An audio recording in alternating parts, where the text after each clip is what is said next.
तो hello everyone, आपका एक नए वीडियो में स्वागत करते हैं। तो भाई राजा साहब का दोस्तों ट्रेलर आ चुका है, उसके बारे में हम बात करते हैं कि एक्चुअली में भाई ट्रेलर के अंदर दिखाया गया और इसकी कहानी क्या होने वाली है। देखो, कहानी जहां तक मुझे लग रही है ना, वो दादा और पोते की लग रही है। भाई दादा जो थे उस जमाने में बहुत ही दबंग आदमी थे, और भाई जब पोता आया तो पोता यहाँ पे जो देख रहा है उस पर कोई यकीन भी नहीं कर रहा। यानी कि कुछ ऐसी चीजें उनको दिख रही हैं, यानी कि प्रभास के जो करंट कैरेक्टर को वो कोई यकीन भी नहीं कर रहा। अब वो बता रहा है कि भाई मेरे साथ ऐसा हो रहा है, मेरे पीछे कुछ ऐसी आंधी सी लग रही है, मेरे साथ साथ कुछ ऐसी चीजें चल रही हैं, कोई यकीन नहीं कर रहा। अब बोमन ईरानी इस फिल्म के अंदर एक डॉक्टर बने भाई, वो प्रभास को हिप्नोटाइज करते हैं और हिप्नोटाइज होते होते उनके दिमाग को ऐसे दौर में ले जाते हैं जहां पे भाई हर कोई जानना चाहता है कि उस दौर में उस वक्त में हुआ क्या था दादाजी के साथ में।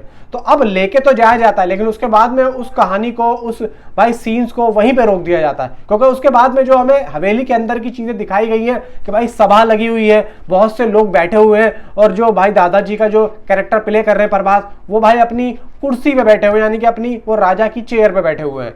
और ठीक उसके बाद में फिर उनका लास्ट में एक सीन आता है जब वो भाई ऊपर बैठे होते हैं और कुछ लोगों को भाई वो उलट पुलट कर देते हैं। भाई वो जो सीन था, उस सीन में तो हवा खराब कर दी, दिमाग को पूरे तरीके से घुमा दिया। और फिर उसके बाद में वो जो भाई सिनेमैटिक चीजें दिखाई हैं, वो जो मिस्टीरियस चीजें दिखाई हैं, वो आप देखो कि प्रभास भाई वो जो अपनी हीरोइन के साथ में खड़े हैं, उसके पीछे से जो एक चुड़ैल आती है, भाई वो क्या था। फिर उसके बाद में मलाविका का एक पानी वाला सीन आता है जो कि तहखाने का है। भाई वो सीन तो काफी ज्यादा डरावना लग रहा था। उस सीन को देखने के बाद में तो यही लगेगा कि हाँ भाई अब यहाँ पे कुछ ना कुछ होने वाला है। और फिर संजय दत्त के सीन, यार आप वो सीन देखा जब प्रभास को वो खड़ा करता है बोमन ईरानी, और उसके यानी कि दिमाग को कहाँ ले आता है, वो बोलता है कि तू यहीं खड़ा रही। उसके बाद में वो जो भाई उसकी जो परछाइयां सी निकलती हैं भाई 4-5, और वो जो ऊपर चढ़ रही है भाई वो क्या है। और फिर उसके बाद में प्रभास के पैरों के नीचे जो रेत आ रही है, यानी कि समझ रहे हो, वो उसको खड़े खड़े एक ऐसे दौर में लेके जा रही है जहां पे भाई हर कोई जानना चाहता है कि उस दौर में एक्चुअली में दादाजी के साथ में किसने क्या किया था और दादाजी थे कौन एक्चुअली में। भाई ये है कि और लास्ट में जो प्रभास यानी कि दादाजी वाला जो रोल है, वो लास्ट में क्या बोलते हैं, मैं एक राक्षस हूं।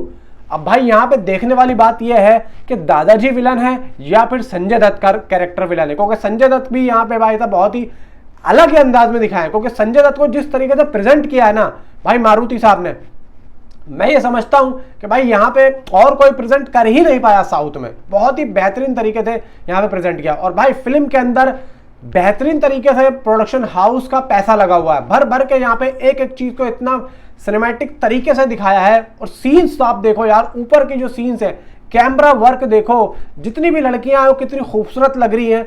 फिर यहाँ पे वो जो भाई जो आंधी सी आ रही है, धूल सी उड़ रही है, जिसमें प्रभास बोलता है दादाजी चलो, एक्चुअली में वो अपने दादाजी को ढूंढ रहा है और वो समझ रहा है कि दादाजी है, और वो दादाजी नहीं होते। फिर वो कहता है भाई यहाँ से भागो। भाई वो जो कमाल के जो सीन यहाँ पे हमें देखने को मिले हैं ना, वो भाई फाड़ के रख दे रहे हैं, फाड़ के, और दिमाग को तो पूरा का पूरा घुमा दिया है। और फिर लास्ट में वो जो भाई ट्रेलर का जो क्लाइमैक्स आता है, वो जो सारे जो उनके जो सभा है, वो जो सभा खड़ी हुई है पीछे, वो जो उलट पुलट कुर्सी ऊपर नीचे हो रही है, वो मुझे लग रहा है कि भाई फिल्म का क्लाइमैक्स होगा। और कहीं ना कहीं ये सेकंड पार्ट के लिए सीधा ये रास्ता दिखा रहा है, क्योंकि मुझे नहीं लग रहा है कि फर्स्ट पार्ट में ये इस कहानी को भाई साहब खत्म करेंगे। भाई जितने भी सीन है काफी ज्यादा प्यारे और बहुत ही जबरदस्त सीन है, हिला के रख दिया भाई साहब। 1000 करोड़ कंफर्म है, ये 1000 करोड़ कंफर्म, इतना मैं कह रहा हूं। भाई इसको हल्के में नहीं लेना इस फिल्म को, क्योंकि बहुत से लोग सोच रहे हैं कि प्रभास ये जो आ रहे हैं भाई एक्शन ड्रामा लेके नहीं आ रहे हैं, कुछ अलग लेके आ रहे हैं, इसलिए फिल्म हल्की होगी। भाई मुझे नहीं लग रहा है, प्रभास इस बार फाड़ के रख देंगे, इतना मैं जानता हूं। भाई साहब दिमाग को घुमा के रख दिया भाई, माइंड ब्लोइंग भाई। Thanks for watching.